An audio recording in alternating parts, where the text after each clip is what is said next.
জমা হবে। চ্যানেলটি সাবস্ক্রাইব করতে পারেন, অবশ্যই আপনার কোনো কাজে আসতে পারে। এবং সন্তানের সাথে কিছু বিহেভ করার কারণে সেই বিষয়গুলি ভালো মতো মনে রাখতে হবে। মায়েরা বোনেরা খুব খেয়াল করে শুনবেন। 3 ধরনের মা জাহান্নামে চলে যাবে। 1 নাম্বার হচ্ছে যে মেয়ের সংসার ভাঙে। অনেক মায়েদের কারণে, হাজার হাজার মায়েদের কারণে মেয়ের সংসার ভাঙছে। ভালো লাগছে না, চলে আয়, স্বামীকে ডিভোর্স দিয়ে দে। আপনি নিজের থেকে দিয়ে তাদের ভিতরে কথা লাগিয়ে দিয়ে সংসার ভাঙছেন। আপনার ভালো লাগছে না, মেয়েটার ভালো লাগলেই তো হচ্ছে, আপনার ভালো লাগতে হবে কেন? সংসার তো সে করবে। হাজারো মায়েরা রয়েছে এরকম, এবং বিশ্ব গবেষণা থেকে এটা বলেছে 90% আজ ডিভোর্স হচ্ছে একমাত্র মায়ের কারণে। মাতে এ কান পড়া দিয়ে মেয়ের সংসার ভাঙছে। যদি সংসার ভাঙেন, আপনি জাহান্নামী মা হয়ে যাবেন। 2 নম্বরে মনে রাখার চেষ্টা করবেন, যদি অনার্থক বরদোয়া করে সন্তানের প্রতি। কথায় কথায় কিছু মায়েরা আছে, তুই মর, তুই গাড়ির নিচে পড়, তুই শেষ হয়ে যা, তুই জীবনে কিছু করতে পারবি না, আমার কথা শুনিসনি। আপনি মা আপনার কথা না শোনার কারণে কথায় কথায় তাকে বরদোয়া দিচ্ছেন। মা বিপদে পড়লে তো আপনিই কান্না করবেন, তাই না? আপনি কেন বরদোয়া দিচ্ছেন? আপনি কি জানেন বরদোয়ার যোগ্য যদি আপনার ছেলে না হয়, আপনার মেয়ে না হয়, তাহলে আপনি নিজে সেই বরদোয়ার ভিতরে পড়ে যাবেন, সেই ক্ষতির ভিতরে পড়ে যাবেন। আল্লাহ তাআলা সেটাই বলেছে। অতএব বরদোয়া দেওয়ার আগে আপনি একটু ভেবে নেবেন যে বরদোয়ার সে যোগ্য কিনা। কার জন্য বরদোয়া দিচ্ছেন? আপনার সন্তানের জন্য বরদোয়া দিচ্ছেন আপনি। অনেক মায়েরা সন্তানদের কথায় কথায় বরদোয়া দেয়। এখান থেকে ফিরে আসতে হবে, সন্তানও শেষ হবে, আপনিও শেষ হবেন, জাহান্নামী হয়ে যাবেন আপনি। এবং 4 নম্বরে সন্তান, 3 নম্বরে সন্তানদের মধ্যে যারা দ্বন্দ্ব লাগিয়ে দেয়। অনেক মায়েরা আছে সন্তানদের দ্বন্দ্ব লাগানোর কারণ হয়ে যায়। ভাই ভাই পরস্পরের ভিতরে দ্বন্দ্ব কিসের জন্য? এক মায়ের কারণে। মা একজনের কথা একজনের কাছে বলে, একজনের কাছে বেশি ভালো হয়, একজনের কাছে বেশি খারাপ হয়, এবং তার পুত্রবধূদের মধ্যে দ্বন্দ্ব লাগিয়ে দিয়ে ছেলেদের ভিতরে ডিসকানেক্ট করে দেয়। সম্পদ কাউরে কম দেয়, কাউরে বেশি দেয়, এই যে দ্বন্দ্ব লাগিয়ে দেয়।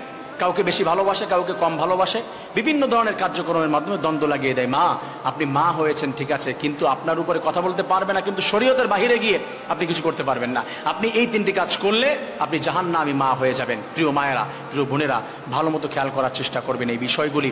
আপনি মা হয়েছেন বলে আপনাকে সব ছাড় দেওয়া হবে তা কিন্তু না। দিন শেষে তারা কিন্তু মানুষ, আপনিও মানুষ। আপনি জুলুম করছেন কিনা তাদের প্রতি, অবিচার করছেন কিনা, আপনার কিন্তু শাস্তি হবে। আপনারও কিন্তু আল্লাহ তাআলার সামনে কাঠগড়ায় দাঁড়াতে হবে। এই বিষয়গুলি খেয়াল করে আমাদের প্রত্যেকটি মা বোনদেরকে সঠিকভাবে জীবনযাপন করে সুন্দর সংসার গড়ার তৌফিক দান করুন, আমিন। 3 ধরনের মা জাহান্নামে চলে যাবে। প্রিয় ভাইয়েরা, প্রিয় বোনেরা, মনে রাখবেন, আমাদের মা বাবা জাহান্নামে চলে যাবে এটা কিন্তু আমরা কখনোই চাই না। আমাদের মা বাবা জান্নাতে যাবে, কারণ মা বাবার পায়ের নিচে রয়েছে আমাদের জন্য জান্নাত। তারা জাহান্নামী হয়ে যাবে, হাউ ইজ ইট পসিবল? এবং সন্তানের সাথে কিছু বিহেভ করার কারণে সেই বিষয়গুলি ভালো মতো মনে রাখতে হবে। মায়েরা বোনেরা খুব খেয়াল করে শুনবেন। 3 ধরনের মা জাহান্নামে চলে যাবে। 1 নাম্বার হচ্ছে যে মেয়ের সংসার ভাঙে। অনেক মায়েদের কারণে, হাজার হাজার মায়েদের কারণে মেয়ের সংসার ভাঙছে। ভালো লাগছে না, চলে আয়, স্বামীকে ডিভোর্স দিয়ে দে। আপনি নিজের থেকে দিয়ে তাদের ভিতরে কথা লাগিয়ে দিয়ে সংসার ভাঙছেন। আপনার ভালো লাগছে না, মেয়েটার ভালো লাগলেই তো হচ্ছে, আপনার ভালো লাগতে হবে কেন? সংসার তো সে করবে। হাজারো মায়েরা রয়েছে এরকম, এবং বিশ্ব গবেষণা থেকে এটা বলেছে 90% আজ ডিভোর্স হচ্ছে একমাত্র মায়ের কারণে। মাতে এ কান পড়া দিয়ে মেয়ের সংসার ভাঙছে। যদি সংসার ভাঙেন, আপনি জাহান্নামী মা হয়ে যাবেন। 2 নম্বরে মনে রাখার চেষ্টা করবেন, যদি অনার্থক বরদোয়া করে সন্তানের প্রতি। কথায় কথায় কিছু মায়েরা আছে, তুই মর, তুই গাড়ির নিচে পড়, তুই শেষ হয়ে যা, তুই জীবনে কিছু করতে পারবি না, আমার কথা শুনিসনি। আপনি মা আপনার কথা না শোনার কারণে কথায় কথায় তাকে বরদোয়া দিচ্ছেন। মা বিপদে পড়লে তো আপনিই কান্না করবেন, তাই না? আপনি কেন বরদোয়া দিচ্ছেন? আপনি কি জানেন বরদোয়ার যোগ্য যদি আপনার ছেলে না হয়, আপনার মেয়ে না হয়, তাহলে আপনি নিজে সেই বরদোয়ার ভিতরে পড়ে যাবেন, সেই ক্ষতির ভিতরে পড়ে যাবেন। আল্লাহ তাআলা সেটাই বলেছে। অতএব বরদোয়া দেওয়ার আগে আপনি একটু ভেবে নেবেন যে বরদোয়ার সে যোগ্য কিনা।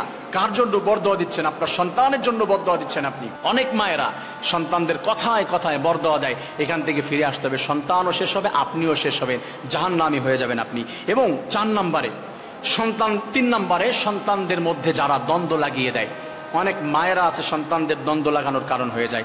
ভাই ভাই পরস্পরের ভিতরে দ্বন্দ্ব কিসের জন্য? এক মায়ের কারণে।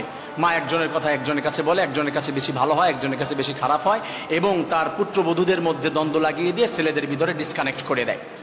সম্পদ কাউরে কম দেয়, কাউরে বেশি দেয়, এই যে দ্বন্দ্ব লাগিয়ে দেয়। কাউকে বেশি ভালোবাসে, কাউকে কম ভালোবাসে, বিভিন্ন ধরনের কার্যক্রমের মাধ্যমে দ্বন্দ্ব লাগিয়ে দেয়। মা, আপনি মা হয়েছেন ঠিক আছে, কিন্তু আপনার উপরে কথা বলতে পারবে না, কিন্তু শরীয়তের বাহিরে গিয়ে আপনি কিছু করতে পারবেন না। আপনি এই 3টি কাজ করলে আপনি জাহান্নামী মা হয়ে যাবেন। প্রিয় মায়েরা, প্রিয় বোনেরা, ভালো মতো খেয়াল করার চেষ্টা করবেন এই বিষয়গুলি। ভিডিওটা শেয়ার করে কাছের মানুষকে দেখি।